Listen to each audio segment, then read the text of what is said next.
Hey y'all, welcome back. Part 2. My name's Dana. Welcome to the channel, also known as Trihrdrgrl. I'm doing part 2 to going to Richland, Washington, or the Tri-Cities, Washington area for the Tri-Cities, Washington Ironman 70.3. Something along that title, which my hubby competed in it. I did not. So this is kind of the outsider cheerleader perspective compared to the competitor's perspective, which I'll do for my race here coming up here soon. You can go back and check out part 1. In that one, I talked about driving there from northwest Nevada, is where we live. I talked about what we did, where we went to eat, and the city of Tri-Cities, which I will again, or the city of Richland and the Tri-Cities area. I will again say how great they are. It was awesome. They were awesome. Okay, part 2 is going to be more along on race day, all of race day, and maybe a little bit about where we went to eat after. And let's start with race day. Hubby and I woke up super early. I think we set the alarms for like 3:45. It could have been even earlier, but didn't have to be, because we woke up because we were gonna walk the 2 miles from our hotel to transition to drop off his transition things with his next to his bike and get his transition set up, and then the whole group walked again together to the race start. So this race was really cool in that sense, is that it was a downstream, I almost said downhill swim. It was a downhill swim, same difference, downriver swim. And so you started, your transition was 1.2 miles away from where you started your swim. So everybody kind of walked together in the morning. There were supposed to be the signs out walking together, but it didn't happen that way. Kind of people dropped off their stuff, and then when it was like getting near to start, which was 6:30 a.m., people started walking. So you kind of just met up with the group. We had someone that it was their birthday around us. That was cool, and people from all different areas. It was still dark, so that is one thing. It's the only time that it would be dark during your race for 70.3 in Washington. Once the race started, the light was out. Sun was rising kind of as we were walking walking to swim start. So just know the area was lit, but not super lit. So, but there were so many people around that you kind of knew where you were going. Speaking of light though, sunrise on the river, absolutely beautiful. Have a bunch of pictures of that, and like it's just so pretty. So the only downfall is for the swimmers, once sun came up, probably about halfway into your swim, it was right there where you were spotting forward. If you were looking up to see how much further you had to go, the sun's kind of right in your eyes. And we knew that. We did a practice swim at 6:30 a.m. on the Friday before, and the sun kind of messed with me a little bit. Other people were saying it didn't mess with them at all. So just depends. I would recommend your tinted goggles for this race. I'm not going to speak a lot for my hubby and his feelings, but I know he was super stoked and he was ready to go, and I was super stoked for him. Like I said, this is more watching other people perspective. So I got a lot of cool shots of people waiting around to get into the water. At this point, hubby was all dressed and ready to get into line for his area. You were supposed to line up with your projected time if it didn't have a downriver swim. So his was somewhere in the 40 to 43 minute. Hubby got into line to get into swim, and I kind of went down the line and started taking pictures of people just waiting to get in. Some of those pictures are really cool, so I'm going to share them here as like a little slideshow, I guess, after this clip, just because it's like many different faces, excitement, seeing your family along the side, saying hi to them right before you get in. And I got a lot of cool pictures of jumping into the water too, so I'm going to share those here.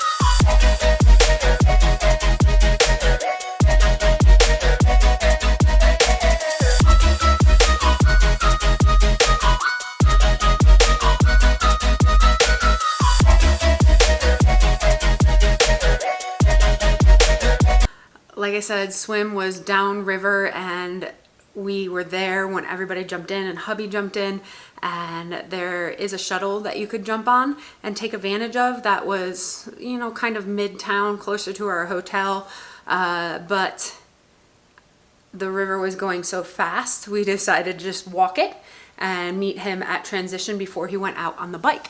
So we ended up getting down there almost exactly as he got out of the water. I like did a little pit stop to go to the bathroom. At this point, our teenager had met up with me so that she can go walk down, or she saw him take off on the swim and then walk down with me. So we were kind of walking at just a leisurely pace. So for mile point 2, hubby got his swim done in like 28 minutes. So we were like, you really had to book it to get down there to be able to see it in transition, but it was well worth it because it was almost like you're walking along them.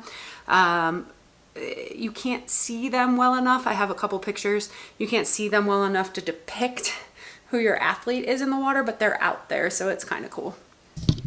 Hubby got out of the water, felt really good swim, a lot quicker than his normal swim would be because of downhill, or I keep calling it downhill instead of downstream or downriver, or you get the point. He got out of the water, jumped on his bike. We watched him transition out, and we knew his bike goal was going to be around 3 hours. Now this bike course, it could be more spectator friendly if you kind of knew how to get around back roads and all of that, but I did not want to maneuver trying to get in a car and going out and cheering for him somewhere in the 30-mile area or wherever that may be. There was a lot of people out there cheerleading in their neighborhoods. That was really cool about the event. People in the neighborhoods were out there cheering. People were at trailheads out there cheering. The thing with, if you're a spectator and you wanted to see your athlete somewhere in the middle of the bike, it would have just been hard traffic wise to move around, and that was proven by even the shuttles. So the teenager and I tried to get on a shuttle to take us back to the hotel to do breakfast while hubby was out on his bike, and we got in the shuttle, and then they were like, oh, we can't move the shuttle for maybe a half hour, maybe 40 minutes, because then they realized there was so many bikers going on at that time, they were going to just add to the traffic and the maneuvering of the traffic and trying to get out of there and stuff. So they didn't move the shuttles from, you know, about right when everyone was getting out of the water till about 45 minutes after a lot of the bikers were out. So something to think about if you're going to do this race and spectate this race. I would do it a little bit differently than what I did this time, and I'll tell you that here in a second, because of where I stayed at our hotel. So our hotel was, like I said, about 2 miles away from transition area, but it was right by the swim start, and right at the back grass of our hotel was mile 11 and mile like 3-ish for the run. So I would have probably not gone to transition again.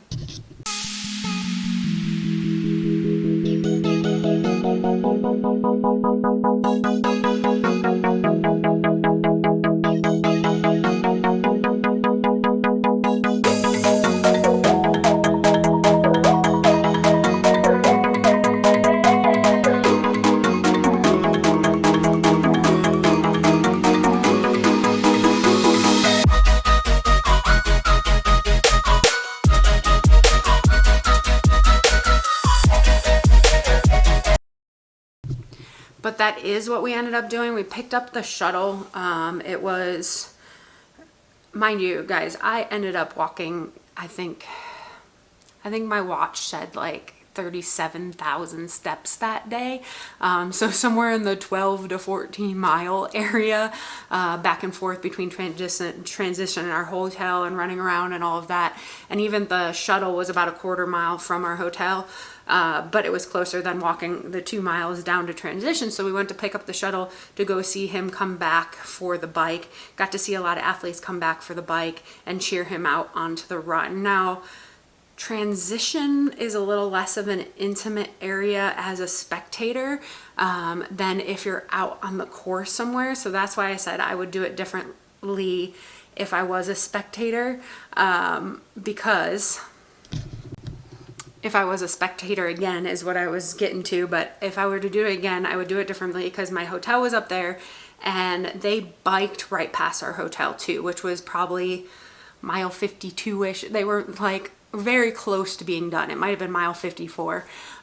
It was pretty close to being done. And so I would have probably cheered for him there somewhere in the bike and then been able to see him on the run. So once he went out onto the run, we got on the shuttle again to go back to somewhere in the middle of the run. But the shuttle, because of traffic and people maneuvering, it took about 25 minutes to make those 2 miles. And then by the time we ran over to what I thought was around the 3.5-4 mile area, we got notification that he was already past the 3.3 check-in. So sadly, I didn't get to see him on the run. So if I were to had stayed at the hotel instead of going down to transition, I would have been able to see him at that bike and then find him at like the 4 or 5 mile mark on the run, and then again jump back onto the shuttle and be able to see him in time for the for finish. The thing was though, if you wanted, because it was just this straight kind of out and back, they had a little bit of outs on this trail, but not many, just to make up like a 1/4 mile here or there.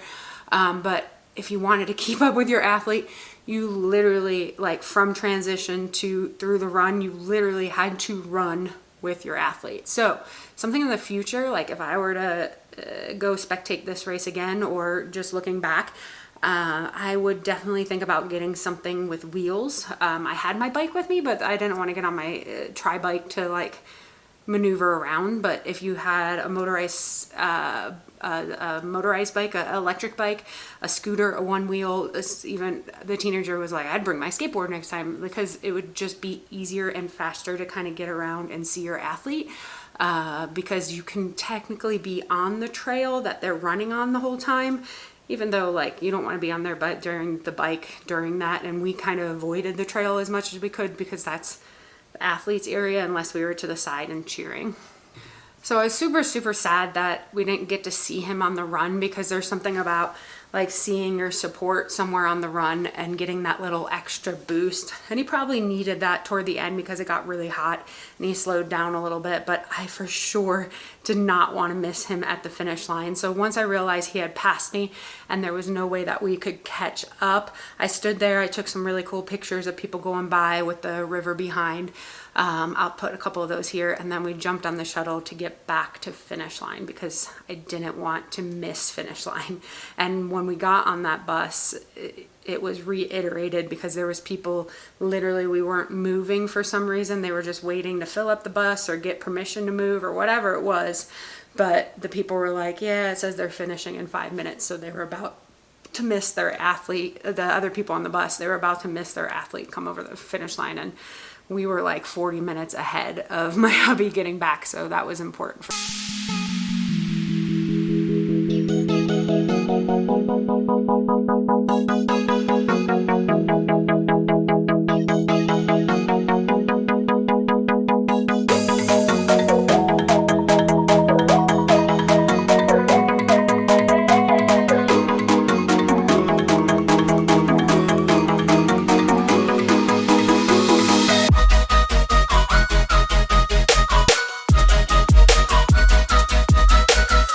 something like I would say about the race and to the race directors and the people who organize it, something with that shuttle and making it easier to get around. They had school buses and there was never a time there was more than 20 people on that bus.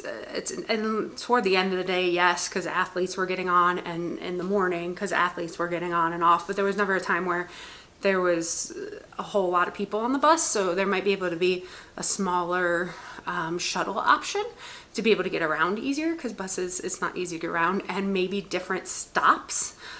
Because if you could just get closer and then walk or run a little more to where you're trying to get your athlete, that'd be great.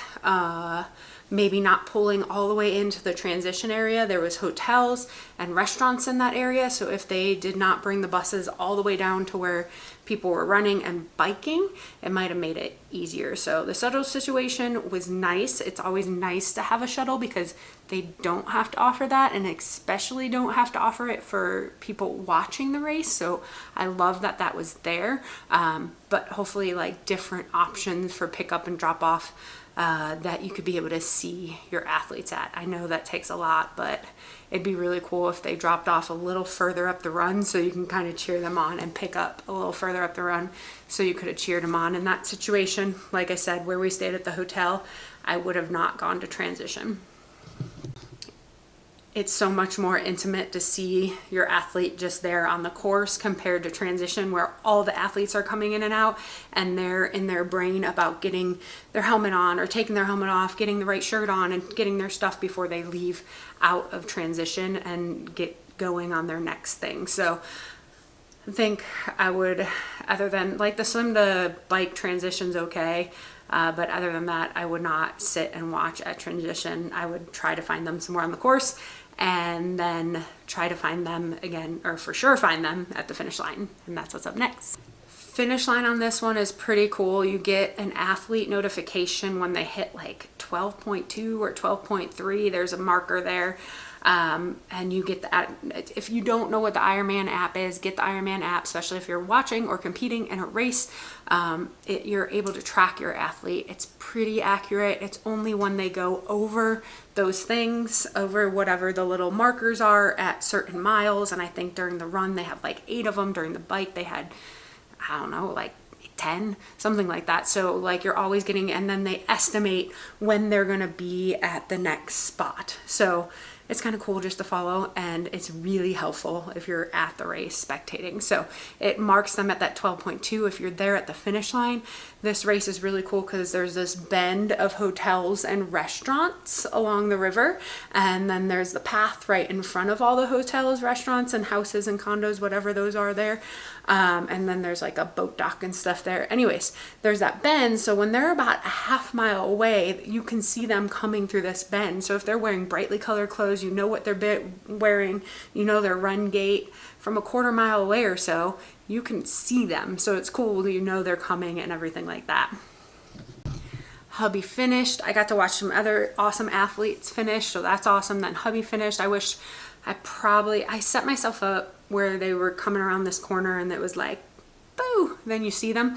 I'll show you some of the pictures that depict that. That's my best depiction of it. Dude, around the corner, boo, here I am. Anyways, it was probably about 100 yards from the actual arc of the finish line. So I kind of wish I would have been closer to the finish line to be able to get his finish line video for him and stuff, but there's professional pictures for that anyways. But and then I ran to him after, but it was cool to be there and see a whole bunch of athletes come up, and it was not as crowded as being toward there, but in the future I probably would be closer to the finish line to see him at finish line time.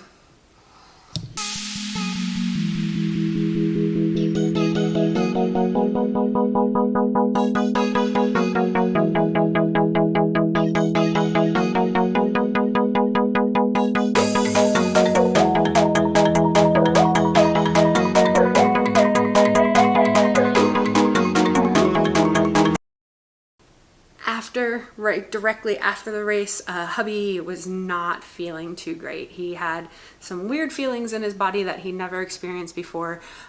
He just wanted to sit down, so I put him on a seat, but it was out in the sun, so I was like, I gotta get you out of the sun, I gotta get you out of the sun. And so we went to get in line for food. I felt like my shirt was upside down because this is so tall. We went to get in line for food, which was still kind of in the sun, but kind of shaded. Line was a little long. This was athlete food. They had some tacos and stuff like that over there. But he was like, babe, I can't stand up anymore. I got this weird tingly feeling in my face and in my arm. And he went and sat by a tree and he like looked at me, and I said, I never had this feeling before. I think we should call for help. So we got the full experience of Ironman, and I got to call for medical help. Spoiler alert, nothing happened. He's okay. Just maybe so medical did come over. They were poised in transition, but I had someone over by the food, which was like Ironman Village, and where like the gear and stuff was to buy. I had someone call them over, so they came over. There was a really cool PA and a nurse and someone else came over, chatted with him a little bit, and they talked him through it, and they talked through what he ate and what he drank, and they chalked it up once they took his vitals and everything that they thought it was probably ended up being low on electrolytes, so low on food. Once we got food into him, we got some electrolytes and more water into him, got him on one of those shuttles and took him back to the hotel. He was feeling all better, but all that to say, their medical team that they had there was awesome, super friendly. It's something sometimes when people kind of complain about the price of Ironman and just the big corporation of Ironman, the thing is that they set it up right, and you definitely get a lot for it. Having a full medical team there, I found out that one of the local hospitals was actually a sponsor, so that's probably who it was there and doing, but still really cool that these people were so friendly and so helpful. And then after we got my hubby back, we decided to come back and watch he finished around 6 hours and 22 minutes, which was like 20 minutes short of his goal of finishing under 6 hours. So that's super awesome.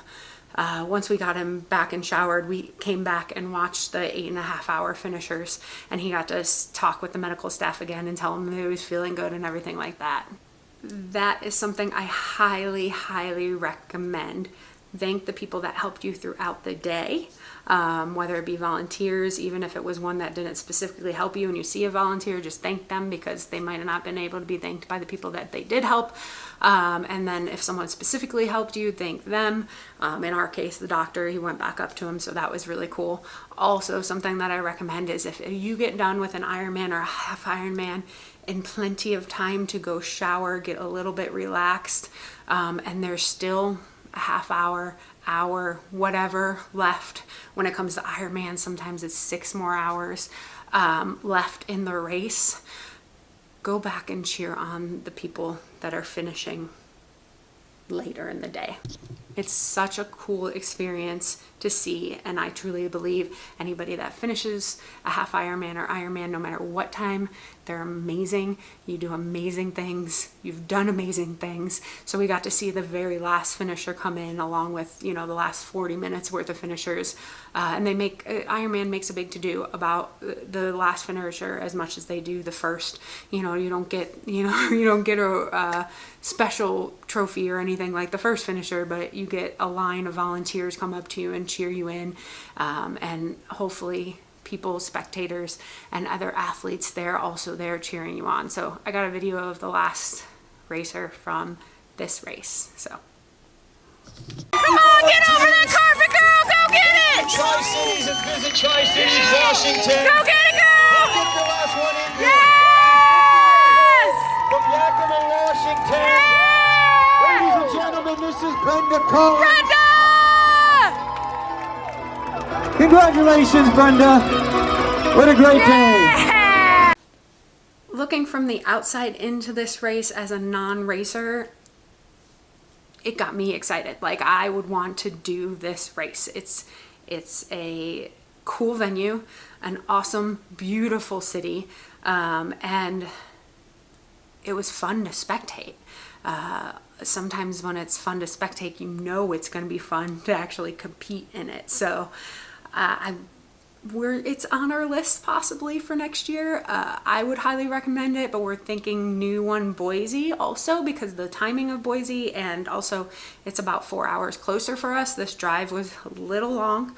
If we did do this drive again, we would probably break it up, because there's a different way to go where it would take an hour or so more, but you end up going through national forests where you can camp or get a cabin or whatever it may be, and see like waterfalls and stuff. And we would spend the night and then drive the rest of it next day, because a 9, 10, 11 hour drive, or just being in the car, gets to be a long day sometimes, even when you're not tired. And Hubby ended up driving the whole thing on his own on the way home because I wasn't feeling really good.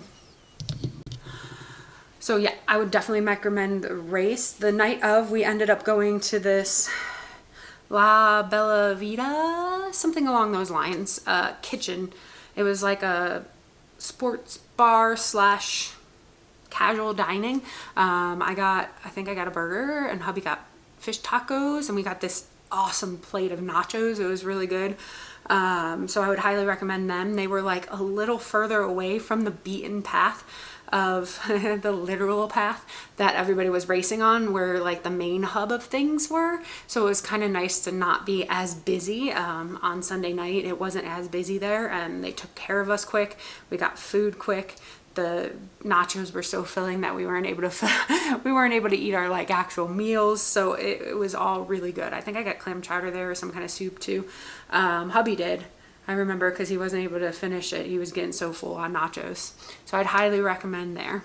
Then day after race, we were gonna go explore the vineyards. These vineyards in this area are some of, and this is like, I've driven through Northern California wine vineyards. I've seen, I went to Malibu and did a wine safari in a vineyard. I've seen some vineyards before, but some of these vineyards in this area are huge.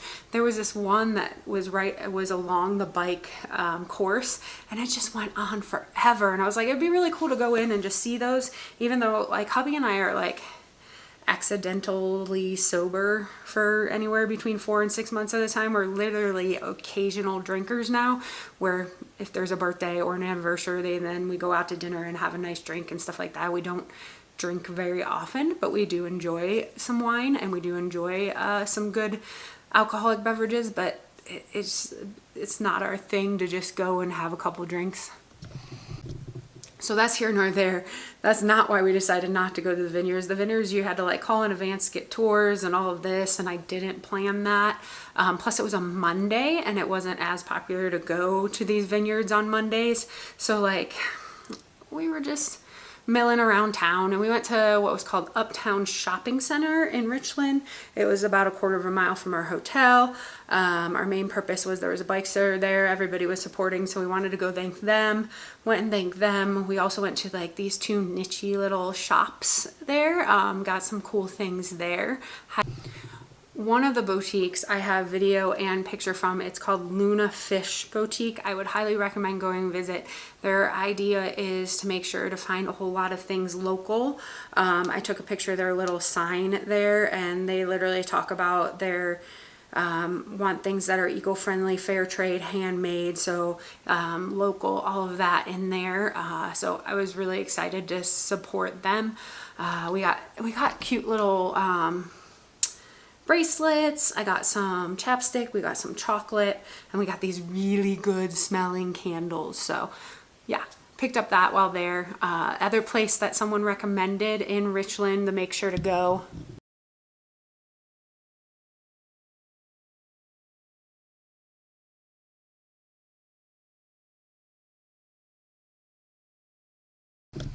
was Spud Nut Donuts. The reason they call them Spud Nuts instead of donuts is because they're made with potato flour instead of regular flour.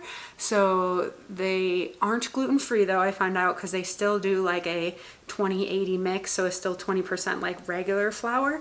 But I did try them. Even though they mess with my tummy, I'm willing to try yumminess, and they were super yummy. We ended up getting a dozen of them.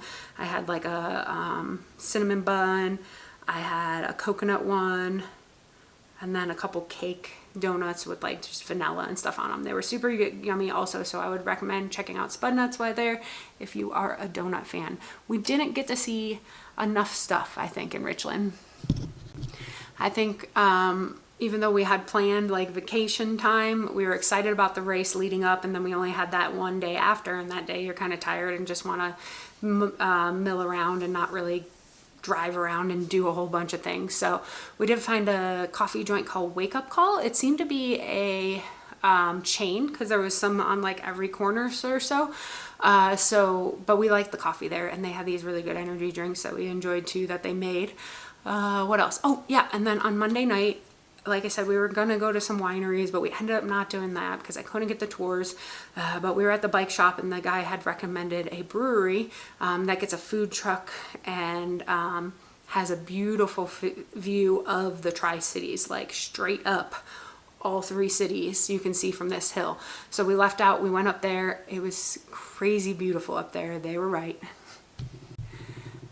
Had a couple beverages there and enjoyed, they had a pizza truck. It was really good, and enjoyed sunset there. I have some pictures of that if you get a chance to go see. I think they were called, they're right here. I was like, I got some stickers from them because I like stickers.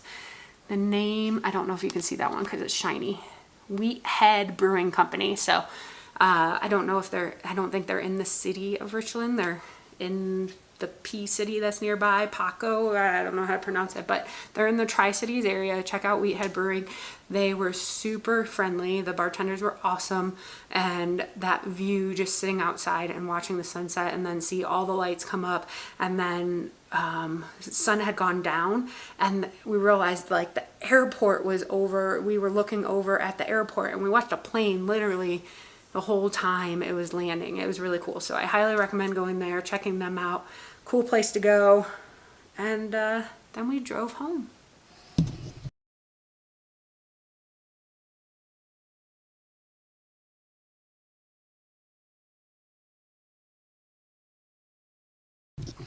Then we had the long drive home of nothingness. Straight up nothingness. All that being said, that's my little recap of watching the race. I would highly, highly recommend this 70.3 to anybody that wants to do a 70.3. It's going to be very beginner friendly. There isn't a lot of technical on the course, on the bike course. The downriver swim, the very, very flat run along the river is beautiful, and the excitement the city had behind the race.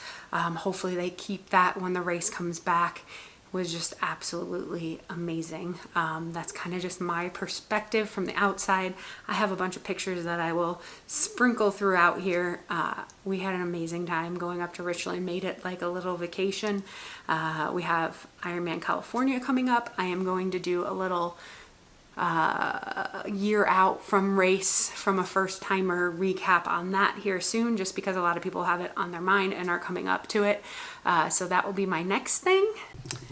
Remember, don't let your I want to's turn into I can'ts. Go out there, get whatever you want done, because I believe in you and I know you can. If you're new here, press the subscribe.